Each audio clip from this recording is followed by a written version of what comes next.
fait, il est le chef de la maison. Amen. L'aumônier, révérend docteur Edouard Ngungu, il est l'aumônier de la paroisse universitaire de l'université de Kinshasa, mais il est en même temps l'aumônier urbain. C'est-à-dire que tous les aumôniers des universités à Kinshasa, c'est lui qui est notre chef. Amen. Alors nous l'accueillons avec des applaudissements et c'est lui qui va nous donner la parole.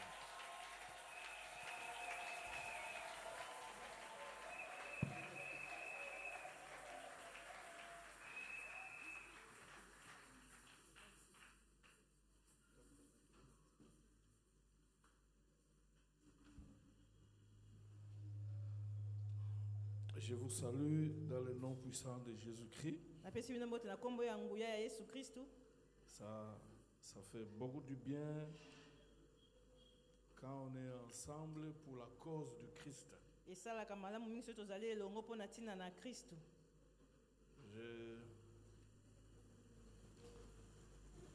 Je commence par remercier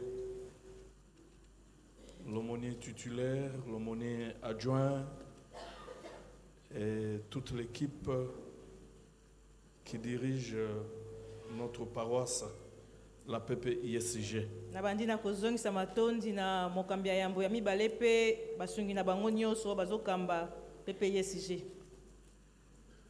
Pour la confiance qu'ils ont fait en nous pour que nous puissions aussi prier ensemble avec vous.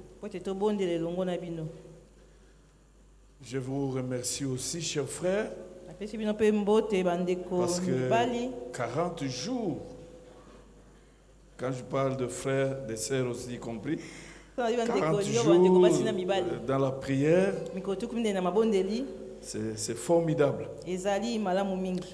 Peut-être dans l'avenir, on devra expliquer très bien le 40 jours. Dans la Bible, parce que les enfants d'Israël ont fait 40 années, le Seigneur Jésus a fait 40 jours dans le désert avant de commencer le ministère, et après la résurrection il a fait 40 jours avant de monter au ciel. Donc ça sera aussi important qu'on exploite. Nous bénissons aussi le Seigneur pour tous ceux qui sont passés avant nous et qui ont parlé de la part de Dieu. Je pense qu'il s'est passé quelque chose. Si j'ai bien compris le thème, n'est-ce pas, de ces 40 jours, tel il est, tel nous sommes dans ce monde. C'est un grand défi. Il y a peu, j'ai reçu un étudiant en médecine qui a triché à l'université et le professeur lui a dit va d'abord confesser chez le pasteur.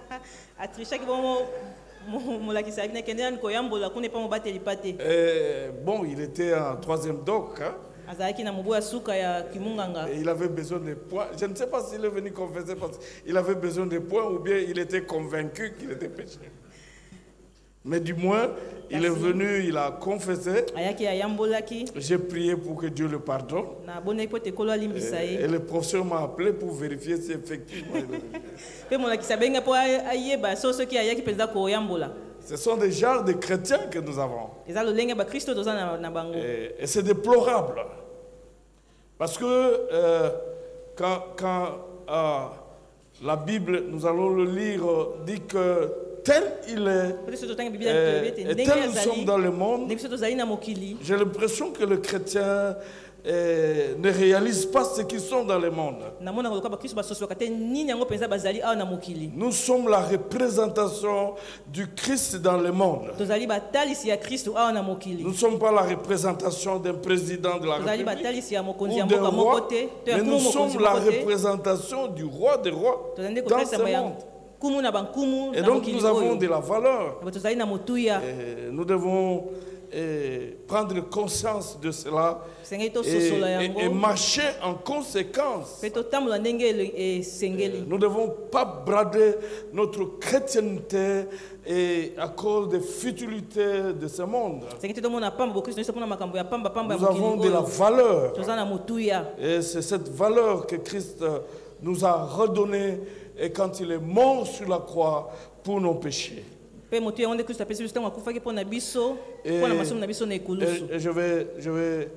je vais revenir sur ces deux textes. Je vous prie de vous lever. Parce qu'aujourd'hui, je vais parler, je vais continuer sur cette même veine. Je vais parler de vous avez la même nature que Dieu. De la même nature que Dieu. Alors nous allons prendre d'abord notre texte, n'est-ce pas, notre texte de 40 jours. Donc 1 Jean chapitre 4, 17. Et puis je vais ajouter le deuxième texte, 2 Pierre chapitre 1, versets 3 à 4. Et ce que je vais faire ce soir, je vais seulement vous rappeler deux choses. Et la troisième, et nous allons faire des déclarations et puis on termine. Est-ce qu'on peut prendre, j'ai la version parole vivante. 1 Jean chapitre 4 verset 17 dit ceci: dans cette communion avec lui, l'amour atteint en nous son plein épanouissement, de sorte que nous pouvons envisager avec une confiante assurance la venue du jour du jugement.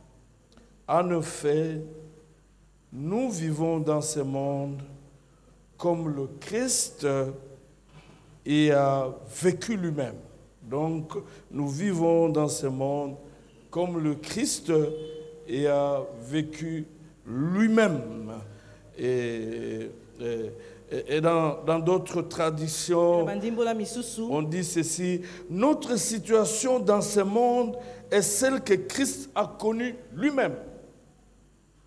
Une autre variante dit ceci: ce qui est vrai pour le Christ est vrai pour nous dans ce monde. Une autre variante dit ceci: car nous nous rendons compte que notre vie dans le monde n'est rien d'autre que sa vie vécue en nous. Et donc, quand le thème de notre 40 jours, n'est-ce pas, parle de tel il est tel nous sommes, c'est très profond. Même si vous allez recevoir Jésus-Christ ce soir, vous êtes la représentation de Jésus-Christ. Donc, vous êtes obligé de représenter Jésus-Christ partout.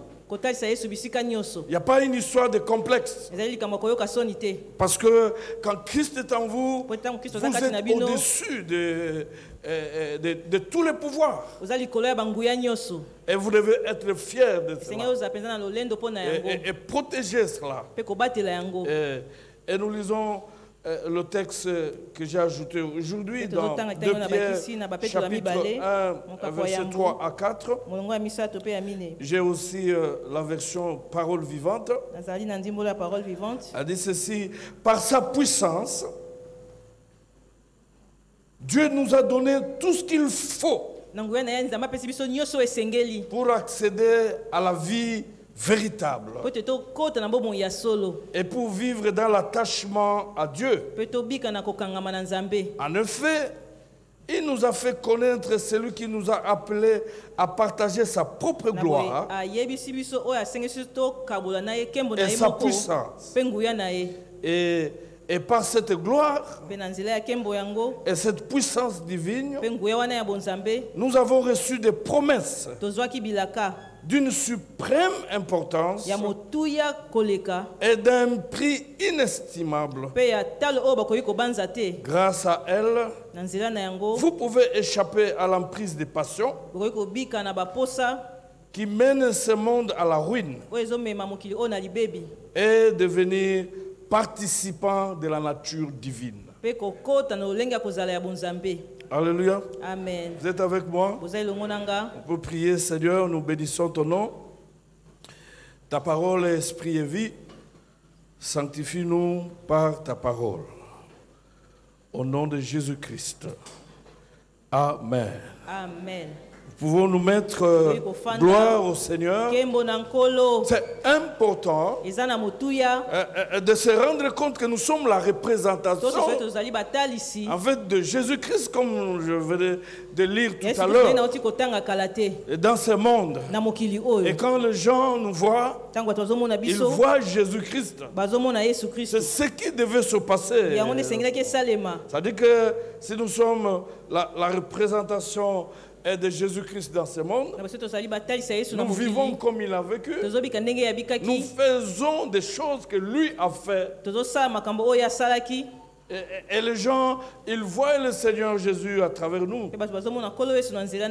Jésus était un homme de prière, Jésus était un homme de miracles, Jésus était un homme plein de compassion. Quelqu'un même a dit que la biographie de Jésus-Christ se résume en 8 mots. Il y a eu compassion. Et donc c'est ce que les gens devaient voir en nous. Gloire à Dieu. Donc il n'y a pas de complexe, il n'y a pas de quoi que ce soit. Quand vous devenez enfant de Dieu, vous devez représenter valablement Jésus-Christ. Je suis en train de me rappeler il y a quelques semaines, une dame est venue avec son mari. Elle était pratiquement à terme. Elle devait accoucher. Elle est allée à l'hôpital. Le gynécologue a dit, mais après l'échographie, l'enfant est en position transversale. Et donc, tu dois accoucher par césarienne. Elle a dit que, parce que les choses ne peuvent pas changer. Elle dit non. Dans une semaine, ça ne peut plus changer. Mais elle a refusé cela. Et c'est la femme d'un ancien de l'église. Ils sont venus à la maison. Et puis ils ont parlé. Il faut respecter le parole de la science. Mais nous avons dit que ça, c'est la science qui a dit. Mais nous savons qu'il y a quelqu'un qui crée les enfants dans le ventre. Nous allons l'interroger aussi. Et nous avons prié. Nous avons prié. Quand elle est rentrée encore, l'enfant a changé de position. Et elle devait sortir par la tête. Et c'était formidable. Ce que j'ai aimé, la dame dit que quand on priait, j'ai senti un mouvement dans mon ventre. Position transversale. Et puis la position de sortir par la tête. Nous avons refusé la césarienne. On a refusé. Et puis ce qui est intéressant, le médecin lui a posé la question, tu pries où? Parce que ce que la science nous a enseigné, c'est pas ça. Et la Bible dit que toi aussi, c'est ce que Jésus-Christ a fait toute sa vie. Toi aussi, tu dois faire ça. Ce n'est pas un privilège d'un groupe de gens. Tout véritable enfant de Dieu qui vit comme Christ, il doit faire comme Christ. Et puis j'étais très content quand on parlait, donc quand nous sommes allés prier pour une autre dame qui a, je crois qu'il doit avoir des problèmes au niveau de sa foi, de son foie plutôt. Et mon épouse a fait aussi le témoignage. Elle dit, ce jour-là, je suis allé au marché le porteur, celui qui m'aide pour transporter les choses, est venu avec l'ordonnance. Et elle me disait qu'il faut me donner l'argent parce que j'ai l'hernie, on doit m'opérer. Alors moi j'ai vu l'argent que j'avais et pour aller acheter les légumes, j'ai dit non. Alors on prie, on chasse, on détruit cette maladie-là. Et puis le monsieur a été guéri. Jusqu'à aujourd'hui, il n'est jamais parti. Quand il donnait le témoignage, il me disait je pensais que moi j'étais le seul. Vous savez, quand vous êtes plusieurs, vous cessez d'être orgueilleux. Vous devenez humble. Et donc, vous avez ce pouvoir de prier pour les malades, de chasser les démons, de poser les mains aux gens et ils sont baptisés du Saint-Esprit. Ce n'est pas pour une catégorie de personnes. Et dès que vous donnez votre vie en Jésus-Christ, vous avez ce pouvoir. Alléluia. Amen. J'aimerais dire ce soir, vous avez ce pouvoir. Alors je dis, je vais vous rappeler deux choses. Et puis je vais terminer avec la troisième. On va faire des déclarations, on va prier. La première chose, c'est que vous devez savoir quand vous devenez vraiment enfant de Dieu. Et nous avons lu dans la version Parole vivante, il dit que par sa puissance, Dieu nous a donné, nous sommes dans 2 Pierre 1, 3, 4, par sa puissance, Dieu nous a donné tout ce qu'il faut pour accéder à la vie véritable, pour vivre dans l'attachement à Dieu. En effet, il nous a fait connaître celui qui nous a appelés à partager sa propre gloire et sa puissance.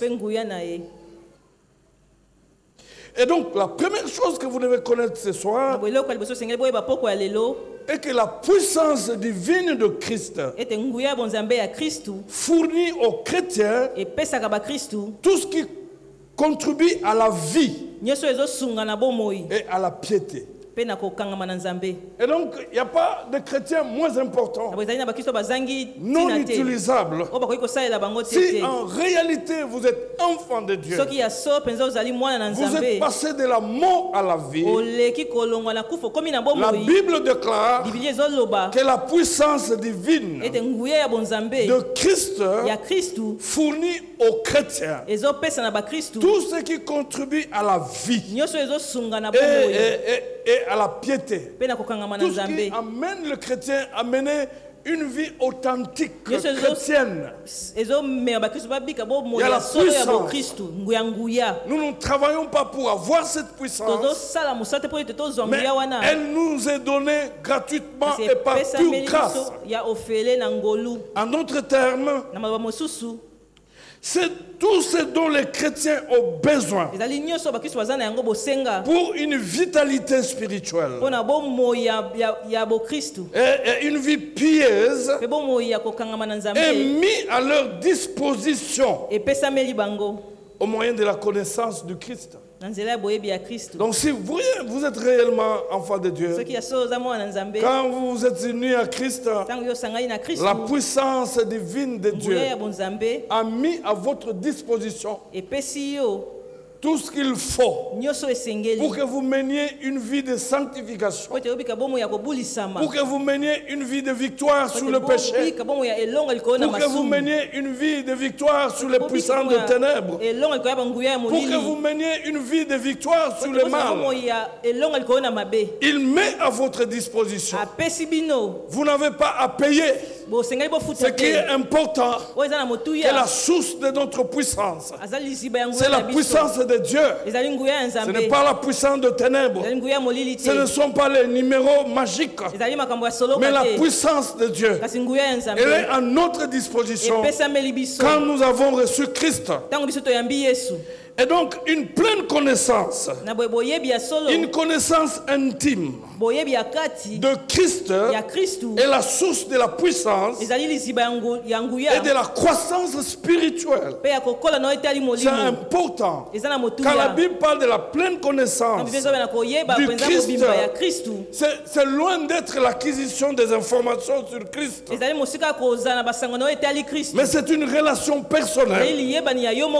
Personnelle avec Christ. Une relation intime. Comme dans un couple. On connaît Christ comme un homme connaît sa femme ou une femme connaît son mari. Et quand nous lisons dans les psaumes 91, versets 14 à 15, la Bible dit ceci: parce qu'il m'est attaché, puisque j'ai son amour, qu'il a mis son affection sur moi, il vient à moi, il me chérit, il m'aime, il s'accroche à moi, je veux le sauver, je le relèverai, je le délivrerai, je ferai échapper du danger, je l'affranchis, je le libérerai et le protégerai. Parce qu'il connaît mon nom, il m'invoquera, je lui répondrai, oui, je serai avec lui au moment de la détresse, je le délivrerai, je le couvrirai de gloire, et il sera comblé de jours, et il verra mon salut. Tout cela, c'est simplement parce qu'on connaît Jésus. On a une relation personnelle. On se rappelle avoir fait l'expérience avec Christ un jour. On connaît même le jour. C'est la date anniversaire dans la vie chrétienne. Et quand on a fait cette expérience, et quand on connaît Jésus-Christ de cette façon-là, la Bible dit que cette plénitude de la connaissance du Christ libère la puissance en nous et nous donne tout ce qu'il faut pour vivre une vie chrétienne authentique. Il y a un problème dans cette ville. Les chrétiens authentiques, ils sont peu. Nous voyons à l'église, les gens viennent pour les miracles, c'est bien beau. Nous voyons des gens circuler d'une église à une autre. Une maman même m'a dit que je suis passé partout. Il ne me reste que le diable. Mais le vrai chrétien, vous savez, même les mots chrétiens, c'était un nom péjoratif. On disait, ils sont comme Christ. C'est comme s'ils le minimisaient. Ils sont comme Christ. Et c'est de là que le nom chrétien est venu. Parce que quand on les observait, on voyait qu'ils vivaient comme Christ. C'est tout ce dont nous avons besoin dans nos églises aujourd'hui. Un vrai enfant de Dieu doit prendre conscience que Dieu lui a tout donné pour vivre la vraie vie, dans la sanctification, dans la victoire. Dans cette ville, ils ne sont pas nombreux qui impactent le païen par leur style de vie. Ils ne sont pas nombreux. Je me rappelle, on m'a raconté l'histoire d'un frère qui est allé à mission de service dans le Kasaï, et puis il y avait de l'argent, et les gens sont venus lui proposer, et dit, on va te donner 13 000 dollars, l'autre va prendre autant. C'est dans la mission de service. J'ai beaucoup aimé. Le frère a refusé. Il a dit, on a payé pour moi la mission de service. Même si c'est peu, je ne prendrai pas le 13 000 dollars. Combien l'église est tombée trop bas? L'église n'a plus de discours. Parce que ceux qui sont à l'église, ils chantent le matin, mais le soir, on ne sait pas ce qu'ils font. Et donc, je suis venu te rappeler la première chose, que dès lors, le jour où tu as reçu Christ, la puissance de Dieu a mis à ta disposition. C'est à ta disposition tout ce qu'il faut pour vivre dans la sanctification, dans la piété, vivre mener une vie de miracle et vivre comme Christ. Il a mis tout à ta disposition. Je me rappelle, un sorcier a dit à un chrétien un jour, il dit, mais vous ne savez pas ce que vous représentez.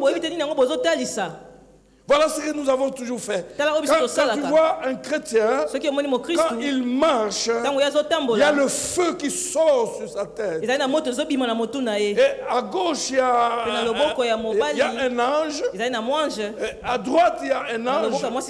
Et derrière, il y a un ange. Vous oubliez, vous ignorez ce que vous êtes.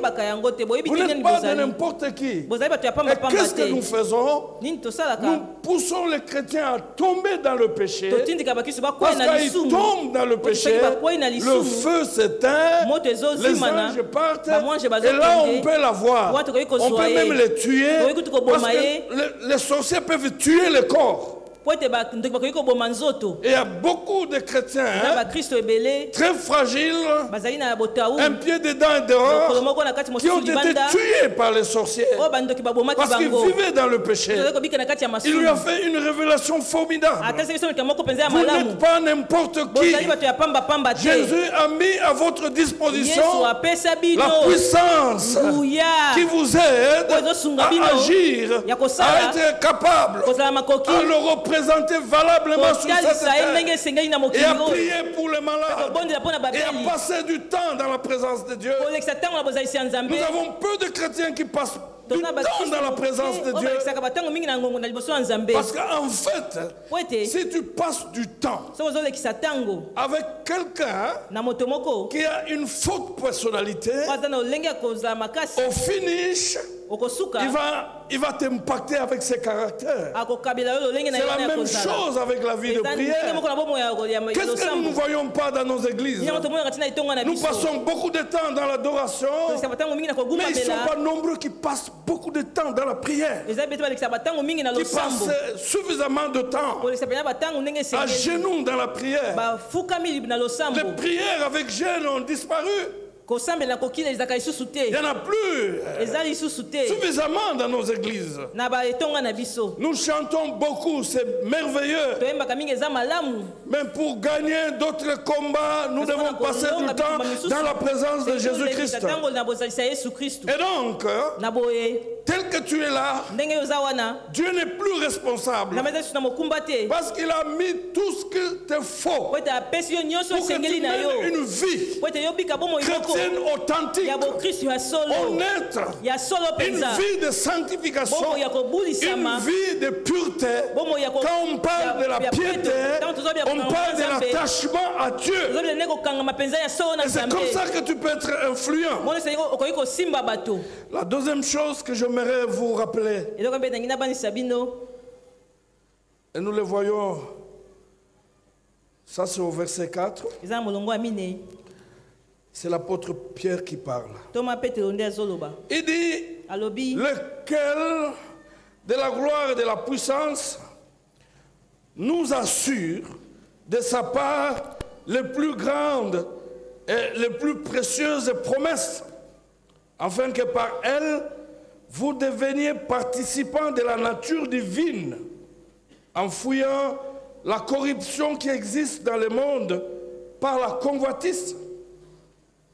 La gloire de Jésus-Christ, les promesses de Jésus-Christ nous donnent de précieuses promesses,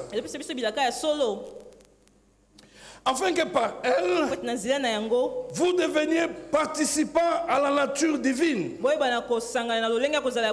fouillant la corruption qui existe dans le monde par la convoitise. Alléluia. Amen. Un enfant de Dieu participe à la nature divine. Mais il n'est pas Dieu parce qu'il y a un seul Dieu. Beaucoup de gens se reposaient sur les psaumes, ils disent vous êtes de Dieu. Il n'est pas Dieu, il participe à la nature divine. Il n'y a qu'un seul Dieu. Et cette promesse de Dieu, c'est ce qu'il nous donne. Donc, vous devez savoir qu'un chrétien, c'est celui qui est né de nouveau et qui participe à la divinité de Dieu. Ce n'est pas une mince affaire. Il est plus que quiconque. Un enfant de Dieu, qu'il soit pauvre ou riche, qu'il soit étudiant ou pas, qu'il soit un simple, qu'il soit à la basse classe, il est participant à la nature divine de Dieu. Et quand vous lisez Romains chapitre 6, ça devient intéressant. Et quand nous mourons avec Christ et nous ressuscitons avec Christ par le baptême, nous partageons la même nature. Nous devenons une même plante. Nous avons le même Saint-Esprit. Nous pouvons nous attendre au même résultat. Nous pouvons prêcher comme Jésus-Christ. Parce que quand nous sommes morts et ressuscités, nous partageons la nature divine de Dieu. Mais ce qui est malheureux, il y a des gens qui se sont évanouis. Ils ne sont pas morts. Et ils sont à l'église. Le mot qui a été traduit par participant signifie aussi partenaire. Et donc, le chrétien revêt la nature même de Dieu. Et chacun est une nouvelle créature. Et quand nous le lisons dans 2 Corinthiens chapitre 5, verset 17, la Bible dit, nous sommes devenus une nouvelle création. Je me rappelle, un jour un pasteur était en train de prêcher, et au coin là-bas il y avait une dame avec qui il vivait en concubinage avant qu'il se convertisse. Et puis la dame a commencé à tousser pour attirer l'attention de tout le monde. Et puis il commençait à dire, malgré que tu prêches, est-ce que tu te rappelles? Le pasteur a gardé silence et il a pris 2 Corinthiens 5, 17.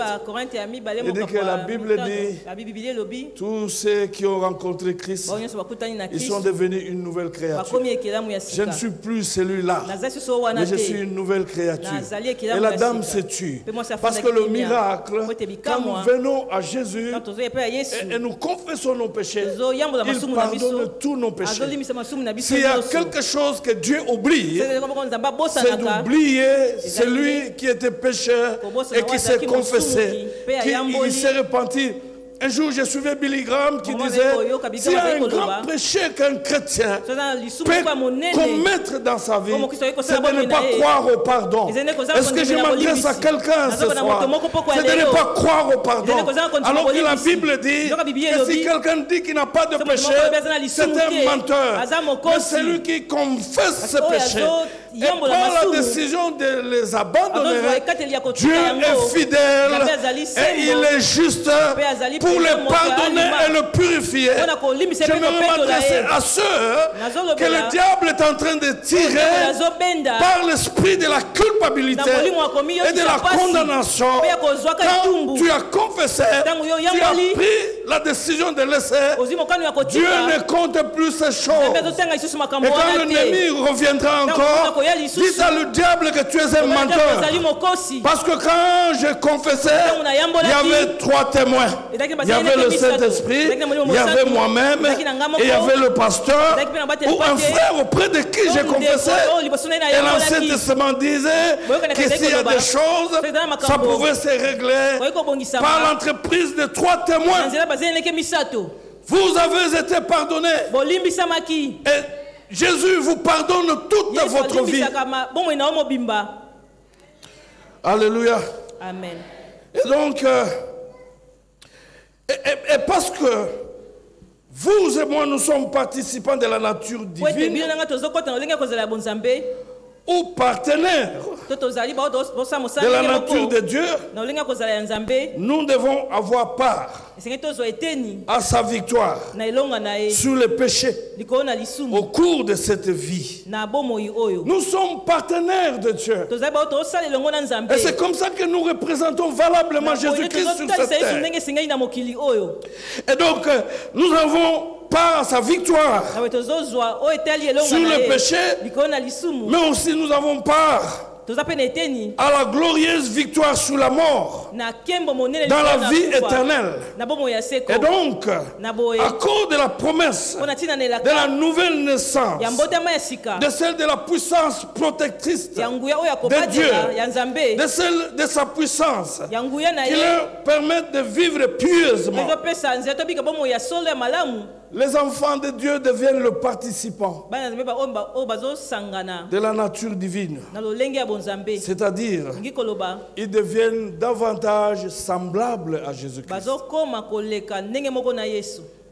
Et quelqu'un qui prend conscience de son identité en Jésus-Christ, mais il devient sérieux, mais il laisse toute vie de combine. Il refuse de brader sa chrétienté. Il est fier de son identité. Il n'amuse pas avec cela.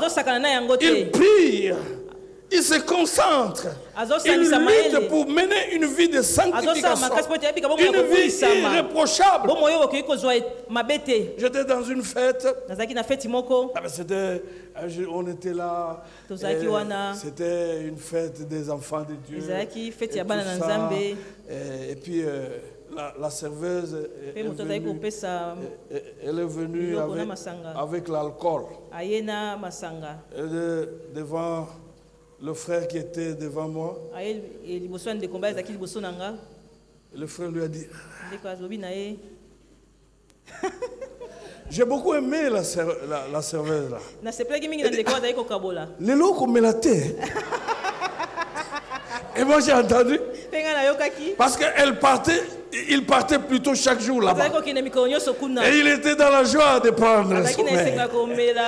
Lui, et il se disait, la Bible dit de ne pas s'enivrer, mais je peux prendre un verre. Mais curieusement, la païenne était étonnée que pour une seule fois, ses frères refusent de prendre. Lui, la païenne là, ne savait pas que moi j'étais derrière. Mais le frère savait que j'étais derrière. Le pasteur n'est pas la sentinelle. La vraie sentinelle, c'est le Saint-Esprit. La vraie sentinelle, c'est Jésus lui-même. Partout où nous marchons avec la présence divine. Jésus est avec nous partout. Même dans des hôtels. Il est avec nous. Alléluia. Amen. Je me rappelle une fois dans un pays quelconque là, et puis finalement le garçon de chambre, ils se sont rendus compte que toutes les fois quand ils partaient dans des chambres pour fermer, les pasteurs qui partaient là-bas suivaient des films pornographiques et ils oubliaient d'arrêter ces choses. Tous. Est-ce que tu es conséquent avec ta foi? Est-ce que le Saint-Esprit peut rendre un témoignage capable? Parce que tu participes à la nature divine. Et la Bible dit que Dieu est saint et que nous devons être saints parce que Dieu est saint. C'est ça le véritable message dans l'Église. C'est la sanctification qui fait de nous des hommes et des femmes différents du monde. C'est la sanctification. Ce n'est pas le fait de venir à l'Église. Ce n'est pas le fait de chanter, de danser. Mais quand nous menons une vie de sanctification, nous sommes différents de n'importe qui. Je voulais aller vite et puis on va prier. Quand nous lisons dans Galates chapitre 2, verset 20, vous avez... les chrétiens doivent être souples. Hier, j'ai suivi Un paroissien à Kinkole, parce que il a perdu son père. Bon, je ne le connais pas. Mais puisqu'on a donné l'annonce, et puis j'ai fait quand même un effort d'être là. On était là assis avec beaucoup d'étudiants. Et puis j'ai commencé à présenter Christ à une étudiante qui était à mes côtés. Parce que présenter Christ n'est pas seulement l'affaire du département de l'évangélisation. Tout chrétien doit évangéliser, parler de Jésus-Christ. Et quand je lui ai posé la question, est-ce que tu as déjà reçu Christ? Il dit oui, j'ai reçu Christ. J'ai dit où? Il dit mais j'ai pris à la Pepe Ukin. Je baissais la tête. J'ai dit le monde est petit. Si on était un pasteur aventurier ici, et de commencer à lui dire n'importe quoi, j'annulerais tout ce que je prêchais pendant des temps. Et c'est comme ça que beaucoup d'enfants de Dieu qui ici font une chose, mais là-bas ils font une autre chose. Vous êtes en train de trahir le Seigneur Jésus. Et quand nous lisons dans Galates chapitre 2, verset 20, voilà ce que Paul dit. La mort du Christ à la croix a été aussi la mienne. Je reste crucifié avec lui. Ça c'est le verset 19:2. Au verset 20, Paul dit ceci: si je continue à vivre, ce n'est plus mon ancien moi qui continue à vivre. C'est Christ vivant qui agit et reproduit sa vie en moi. Le reste de mon existence sur cette terre est une vie vécue dans la foi au Fils de Dieu qui m'a aimé jusqu'à mourir pour moi à ma place.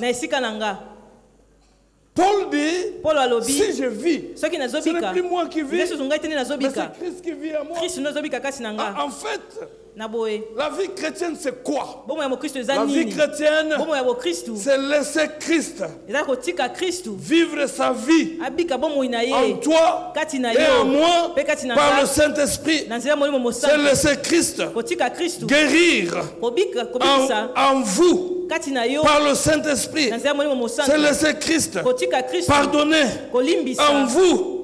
C'est laisser Christ chasser les démons en vous. C'est laisser Christ aimer en vous. C'est ça la vie chrétienne. Donc l'apôtre Paul était conscient que s'il vivait, c'est Jésus, c'est Dieu qui est venu vivre en lui. Il est venu avec toute sa sainteté, avec toute sa divinité, vivre en lui. Cela veut dire quoi? Même s'il y a le poison, il va boire d'abord le poison, c'est Jésus.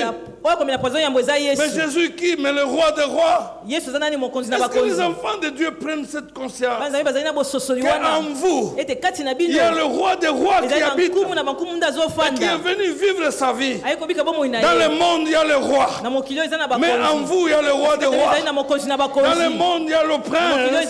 Mais en vous, il y a le prince de vie. Dans le monde, il y a le péché, mais en vous, il y a le Dieu saint. Est-ce que vous prenez cette conscience en vous? Et c'est lui qui agit à vous, qui reproduit ses œuvres. Ça dit qu'en vous, peu importe la catégorie, vous pouvez prier pour les malades, vous pouvez chasser les démons, vous pouvez, n'est-ce pas, imposer les mains, et que les gens peuvent être baptisés du Saint-Esprit.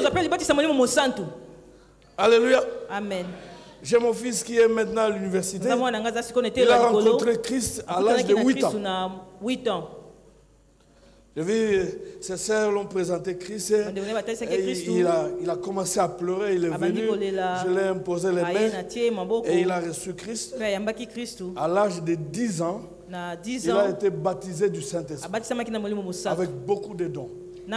Et souvent, quand je suis malade, je m'agenouille, il m'impose les mains. À l'âge de 10 ans, il prie et je suis guéri. Donc même toi aujourd'hui, si réellement Christ vit en toi, mais c'est lui qui vit en toi, qui va faire toutes ces choses. C'est pas toi, c'est pas moi, c'est lui. Il n'a pas changé, il est le même. Si hier il a guéri, aujourd'hui en toi il peut guérir. Ce n'est pas donné à une catégorie de gens privilégiés. Ce n'est pas donné seulement aux apôtres et aux prophètes. Tel que tu es là, si tu prends conscience de la présence du roi des rois en toi, tu es appelé à faire tout ce qu'il a fait. Alléluia. Amen. Je voulais terminer. Gloire à Jésus. Et puis on va faire une déclaration. Comment être partenaire de Dieu? Ah. Vous pouvez être partenaire de Dieu en pratiquant la présence de Dieu. La présence de Jésus dans votre vie. C'est très important. La première chose, vous pensez comme Jésus penserait à travers vous.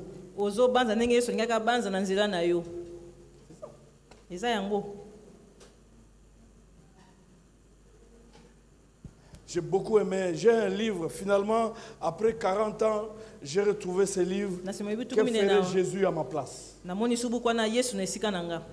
J'allais avec moi. Vous commencez à penser comme Jésus penserait. À travers vous. Jésus, si c'est lui qui doit penser à travers vous, il n'y a pas de place pour des pensées impures. Il n'y a pas de place pour des pensées adultères. Il n'y a pas de place pour de n'importe quoi. La Bible dit dans Philippiens, chapitre 4, verset 8, que tout ce qui est honorable, tout ce qui est pur, tout ce qui est digne de louange, soit l'objet de vos pensées en Christ. Le plus grand combat dans la vie chrétienne, c'est dans la pensée. Et j'aime beaucoup Proverbe qui dit, il est comme sa pensée. Notre pensée nous contrôle. Mais quand notre pensée est pure, cela va se refléter même dans nos actes. Combien des enfants de Dieu ils ont dans leur téléphone des trucs, vous voyez des papas avec des trucs inutiles. Vous voyez quoi? Il y a une dame qui est venue se plaindre. Moi, je ne comprends pas votre attitude. Un assistant à l'université. À 0h, il sort au salon. Il met Sangomala. J'ai vu le DG là-bas. Mais Sangomala, ça c'est à la radio. Mais ce qui le suit là, c'est autre. Et la femme n'a pas compris. Parce que le monsieur est resté fidèle à cette histoire. Et puis un jour, le monsieur sort, Sangomala, mais il regarde d'autres choses. La dame aussi sort, et puis il vient à ses côtés, en train de suivre. Est-ce que Jésus peut suivre ce que tu fais? Et puis il a touché. Oh! Il dit, c'est ce que monsieur l'assistant fait. J'ai dit, il faut prier pour lui. Et tu dois commencer, toi, sa femme, de prier pour lui. Comment pratiquer la présence de Jésus dans notre vie? Vous devez parler comme Jésus. Parlez comme Jésus parlerait. Par vos lèvres. Jésus n'a pas de place à la médisance. Il y a aujourd'hui des critiques des fois acerbes dans l'église. Il y a des mensonges. Il y a des colportages. Les chrétiens, je ne sais pas ce qu'ils sont devenus. Mais est-ce que si Jésus était visiblement comme ça, il parlerait comme tu parles? Quand vous êtes à 2 ou à 3, quel est votre discours? C'est ce qui a diminué la puissance des chrétiens. Parce que ce qui sort de leur lèvres, c'est autre chose. Comment pratiquer la présence de Jésus dans notre vie?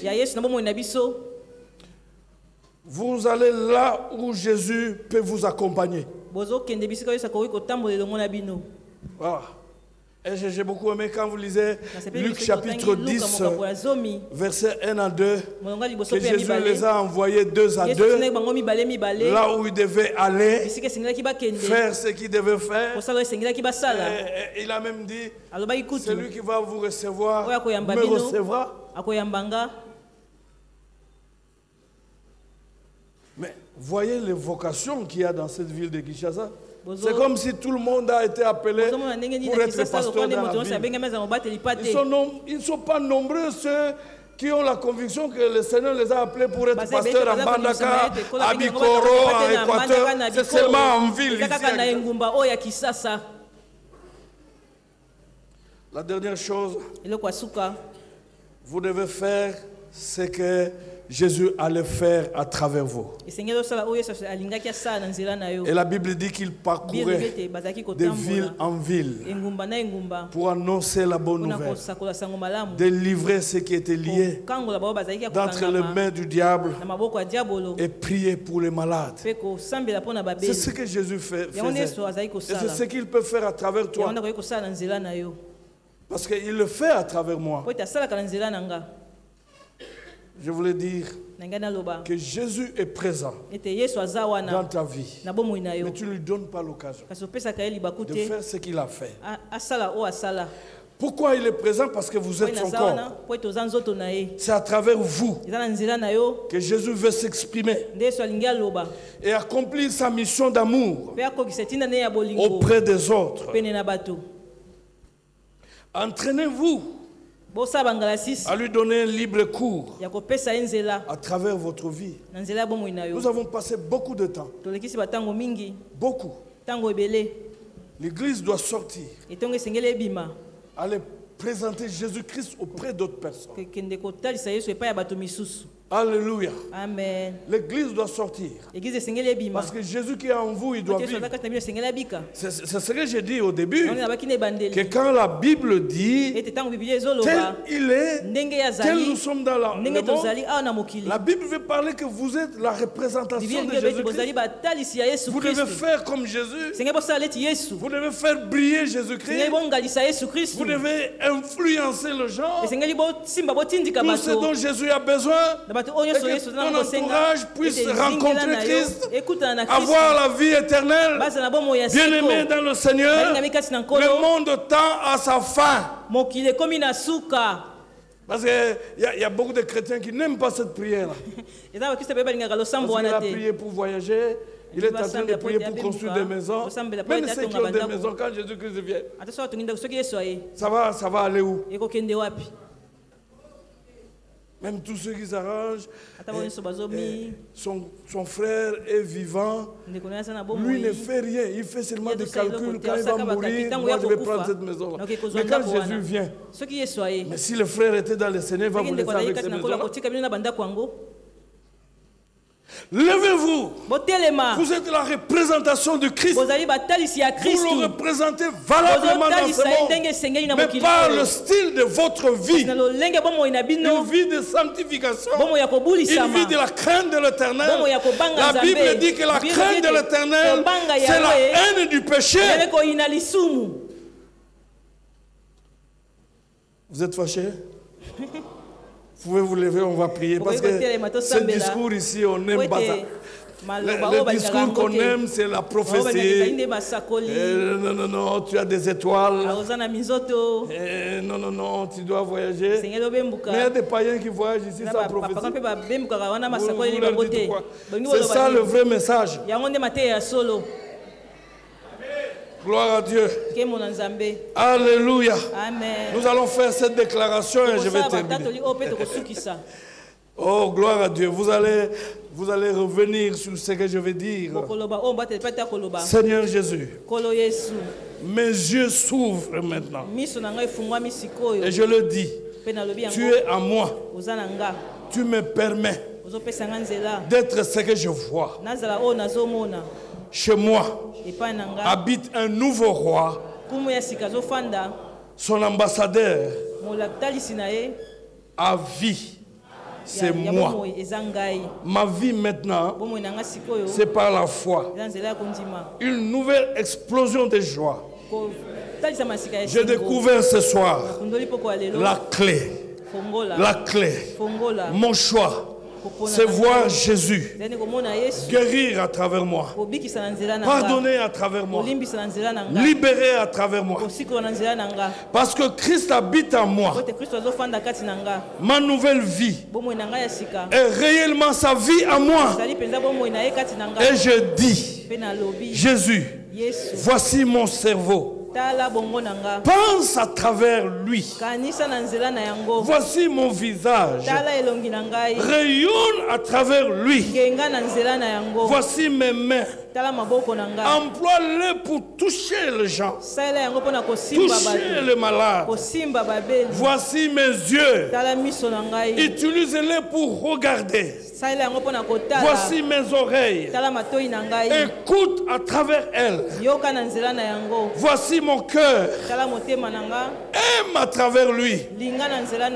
Aide-moi, Seigneur, à prendre conscience de ta présence à moi. Je ne suis pas n'importe qui. Je suis un homme de valeur. Je participe à la nature divine. Il y a la puissance de Dieu qui agit à moi. Et je commence à dire de tout mon cœur, je suis quelqu'un. Dieu et moi, nous sommes partenaires. Nous partageons la même vie. Notre succès est assuré. J'ai en moi la puissance de Dieu. Je suis vainqueur. Je suis riche en tant que membre de sa famille. Je suis pardonné. Je suis purifié. Je suis transformé. Je suis justifié. Je suis guéri, rempli de force et vibrant de santé. Je suis heureux, confiant, satisfait et productif. Je suis prospère. Je suis victorieux, vigoureux et comblé de bienfaits. Je me tiens en présence de Dieu sans me sentir craintif, coupable ou inférieur.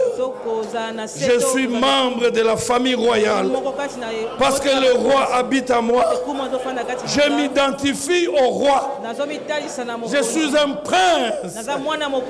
Le Dieu 3 fois saint habite en moi. Lève tes mains, loue le Seigneur. Commence à bénir ce Dieu de gloire. Et que ce que tu as déclaré maintenant commence à se faire voir dans ta vie maintenant. Tu n'es pas n'importe qui. Tu es l'ambassadeur de Jésus. Tu es la représentation valable de Jésus-Christ. Et tu dois faire ton travail. Tu dois prier pour les malades. Tu dois annoncer Jésus-Christ. Tu dois chasser les démons.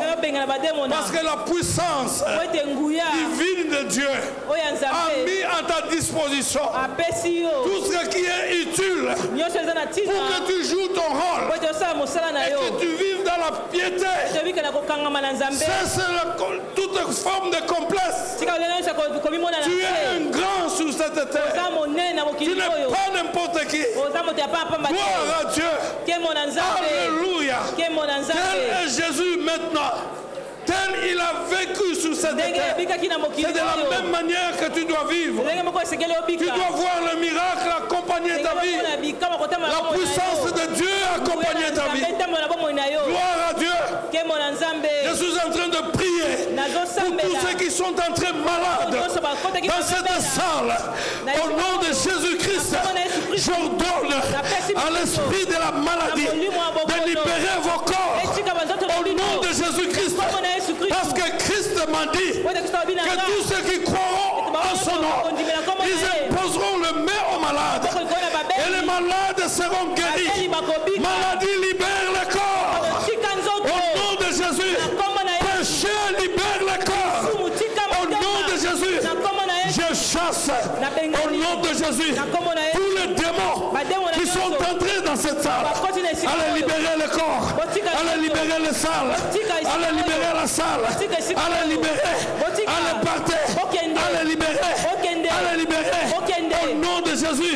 Je prends autorité sur l'esprit de mort. Esprit de mort. Allez libérer la salle. Allez libérer la vie. Allez libérer le corps. Dans le nom de Jésus. Je déclare, vous êtes libres dans le puissant nom de Jésus, parce que Jésus m'a dit que ceux qui croiront en son nom, ils imposeront les mains aux malades, et les malades seront guéris, ils chasseront les démons. Gloire à Dieu, loue le Seigneur. S'il y a une langue nouvelle qui vient à toi maintenant, loue-les en langue. Gloire à Dieu, le ciel est libéré, tout est libéré, tout est à ta disposition. Dans le nom puissant de Jésus-Christ.